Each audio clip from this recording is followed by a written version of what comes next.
Hello जी, कैसे हो जी आप सब। मम्मी शौर्य प्रताप में आप सबका स्वागत है। मैं उम्मीद करती हूँ आप सब ठीक होंगे। सुंदरपुर नामक शहर में एक शीला नाम की औरत रहती थी। उसका एक बेटा था, वह बहुत ही होनहार था। वह एक कंपनी में बहुत ही अच्छी जॉब करता था। एक दिन उसे कंपनी के कार्यक्रम के लिए फूलों का गुलदस्ता लेकर आना था। तो वह कंपनी से बाहर निकला और फूलों का गुलदस्ता लेने के लिए उसने कार एक दुकान पर रोकी और वहाँ उसने एक बुक्के पसंद कर रखा था और उसने दुकान पर पूछा कि यह बुक्के कितने का है। तो फिर एक लड़की दुकान पर थी तो उसने कहा कि यह बुक्के साहब आपको पसंद आया, यह बुक्के 300 का है। तो सुरेश ने उसे पैसे दे दिए और वहाँ से चल दिया। जाते जाते उसके विचारों में रेशमा जैसे बस सी गई। तो उसके मतलब बार बार उसके दिमाग में रेशमा ही आ रही थी। तो एक दिन फिर वह वहीं दुकान पर गया और उसने देखा कि रेशमा दुकान पर है। तो उसने कहा कि क्या तुम मुझसे शादी करोगी। तो रेशमा ने कहा, देखिए साहब, आप अमीर हैं और मैं गरीब हूँ और आपके घर वाले मुझे अपनाएंगे नहीं। तो फिर सुरेश कहता है, देखो, मैं अमीरी गरीबी में विश्वास नहीं करता। मैं तुम्हें पसंद करता हूँ और तुमसे शादी करना चाहता हूँ, लेकिन साहब आपकी माँ तो मुझे अपनाएगी नहीं। तो वह सुरेश कहता है कि नहीं, मेरी माँ तुम्हें अपनाएगी नहीं, लेकिन अगर मैं शादी करके जाऊँगा, ले जाऊँगा तुम्हें, तो मेरी माँ तुम्हें अपना लेगी। इस तरह उन्होंने फैसला किया एक दूसरे को महीने तक समझने का और महीने के बाद उन्होंने शादी करने का फैसला किया। और फिर वहाँ एक दिन मंदिर में जाकर दोनों ने शादी कर ली और फिर वह घर के लिए रवाना हो गए। जब वह दोनों घर पर गए तो वो जो सुरेश की माँ थी वह सुरेश को देखकर काफ़ी खुश हुई। परंतु जब उसने उस लड़की को देखा तो सुरेश से पूछा, बेटा यह कौन है। तो सुरेश ने कहा, माँ यह तुम्हारी बहू है, मुझे यह बहुत पसंद थी इसलिए मैंने इससे शादी कर ली। तो उसकी माँ कुछ नहीं बोली। तो दोबारा उसकी माँ बोलती है, बेटा लेकिन मैंने तुम्हारे लिए अच्छे अच्छे रिश्ते पसंद कर रखे थे, तुमने एक गरीब लड़की से शादी कर ली। तो फिर उसकी सुरेश कहता है, देखो माँ, मुझे अमीरी गरीबी का कोई भी लालच नहीं है, मुझे यह पसंद थी तो मैंने इससे शादी कर ली और आप इससे कुछ मत कहना। तो इस तरह रेशमा और सुरेश अंदर कमरे में चले जाते हैं।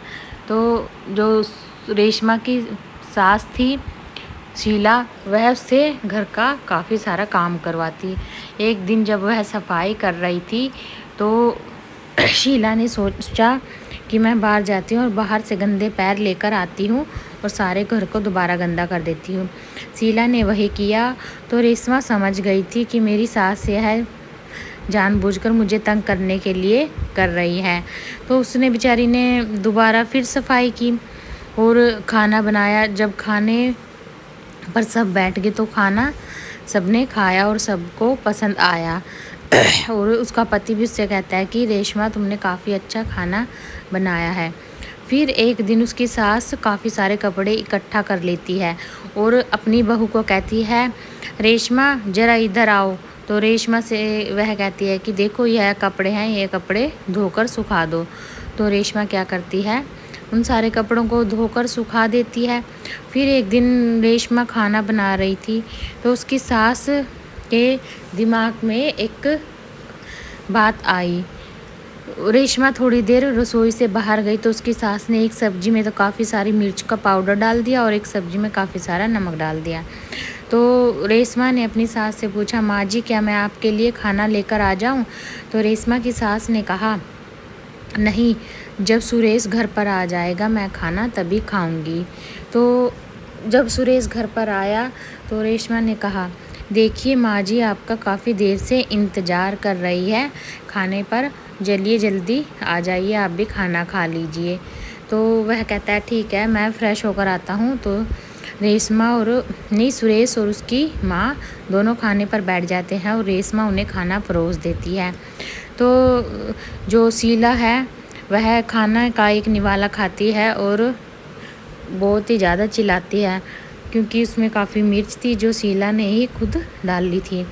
तो फिर सुरेश कहता है माँ क्या हुआ, देखो ना रेशमा ने ये क्या बनाया है, इतनी सारी मिर्च डाल दी खाने में। तो सुरेश कहता है माँ रेशमा तो खाना अच्छा ही बनाती है ना। तो फिर उसकी माँ कहती है तुम खुद ही खा कर देख लो। सुरेश एक निवाला मुंह में डालता है और उस निवाले को नीचे थूक देता है क्योंकि उसमें दूसरी सब्जी में काफ़ी नमक था। तो वह रेशमा को कहता है रेशमा आज ये तुमने क्या कर दिया, आज इतना सारा मिर्च और नमक कैसे डाल दिया। तो फिर वह रेशमा कहती है कि पता नहीं ऐसे कैसे हो गया, मैंने तो सही से नमक और मिर्च डाला था। तो रेशमा कहती है जी मैं दोबारा खाना बना देती हूँ। तो रेशमा दोबारा खाना बनाती है और फिर दोनों को दोबारा खाना परोस देती है और वह खाना खा लेते हैं। तो अपने पति से कहते हैं कि जी मुझे बहुत खुशी हुई कि आपने मुझे समझा और दोबारा खाना खाने के लिए आ गया। तो सुरेश कहता है और क्या, खाना तो खाना ही था, क्या भूखे सो जाते हम लोग। तो सुरेश कहता है कि मैंने खाना खा लिया और खाना खा के मैं अपने कमरे में जा रहा हूँ, तुम भी अपना रसोई का काम निपटा कर आ जाना। तो उस रात जो रेशमा के साथ शीला थी वह काफ़ी सुकून से सोई। उसने अपने मन ही मन में सोचा कि मैंने बहुत ठीक किया है, आज रेशमा को सबक सिखा दिया। तो अगले दिन सुबह एक औरत है जो जिससे सुमन उसका नाम है, सुमन को कहा था उसने कि सुरेश के लिए अच्छे अच्छे अमीर घरों के रिश्ते लेके आना। उस दिन वह अच्छे अच्छे अमीर घरों के रिश्ते लेकर आई और उसने शीला को कहा। फिर शीला कहती है अब क्या फ़ायदा है, अब तो मेरे बेटे ने छुप छुपा कर शादी कर ली। तो फिर सुमन कहती है अगर तुम उसे अपने रास्ते से हटा दो और इस लड़की से शादी करवा दो अपने बेटे की, तो तुम्हारी मौज हो जाएगी और पैसों की मालकिन बन जाओगी, काफ़ी दहेज भी मिलेगा। तो फिर वह मन ही मन में सोचने लग जाती है शीला।